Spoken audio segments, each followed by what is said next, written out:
बिहार में किसके लिए चक्रव्यूह बुन रहे हैं ओवैसी? हैदराबादी भाईजान और पीके का क्या है बिहार प्लान? क्या तेजस्वी को डरा रहा है पीके का वोट कटवा घमासान? बिहार में प्रशांत किशोर की जनसुराज पार्टी 2025 विधानसभा चुनाव के लिए ताल ठोक रही है।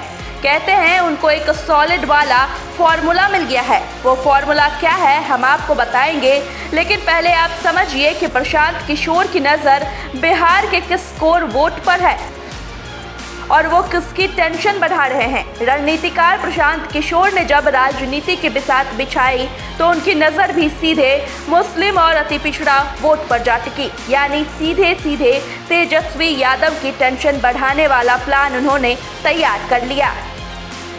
सूत्रों की माने तो पीके और ओवैसी के बीच अंतरखाने कुछ पक रहा है। अगर ये दोनों साथ आ गए तो तेजस्वी का खेल क्या बिगड़ जाएगा, उस पर बात करेंगे। लेकिन पहले समझते हैं कि क्या वोट कटवा प्लान से डर गए हैं तेजस्वी। लोग जनसुराज और AIMIM को बीजेपी की बी टीम बताते हैं। मुस्लिम वोटों को अगर पीके साथ जोड़ते हैं तो बड़ा खेला हो जाता है। पीके ने आरजेडी के माए बाप समीकरण में सेंधमारी वाला प्लान बनाया है। मुस्लिम यादव गठजोड़ में सेंध लगी तो सीधा नुकसान आरजेडी को होगा। प्रशांत किशोर और ओवैसी का साथ आना आरजेडी के लिए तनाव का सबब जरूर हो सकता है, क्योंकि 2020 के चुनाव में AIMIM ने आरजेडी के खिलाफ चुनाव लड़कर 5 सीटें जीती थी। हालांकि बाद में कई विधायक आरजेडी में शामिल हो गए थे। अगर ओवैसी अब पीके के साथ मिलकर बदले वाली रणनीति बनाते हैं तो वो आरजेडी को और नुकसान पहुंचा सकते हैं। ओवैसी की पार्टी का बेस तेलंगाना और आंध्र प्रदेश में तो है, लेकिन बाकी जगहों पर उसे महज वोट कटवा माना जाता है।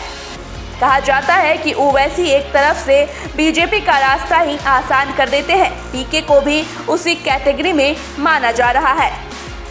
बीजेपी बिहार में हिंदू वोटों के ध्रुवीकरण से अपनी जीत पक्की करती है।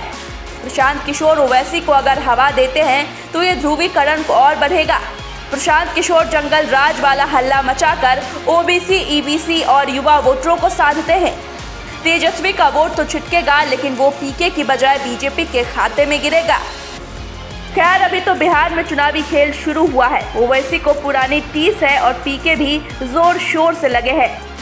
अभी बिहार में पीके कोई ऐसा माहौल नहीं बना पाए हैं जिनसे जमी जमाई पार्टियों को छोड़ कोई उन पर दांव लगा दे। अब दिल्ली में केजरीवाल मॉडल की हार के बाद तो पीके जैसे सियासी खिलाड़ियों की राह और मुश्किल हो गई है। आपको क्या लगता है, हमें कमेंट करके ज़रूर बताइएगा।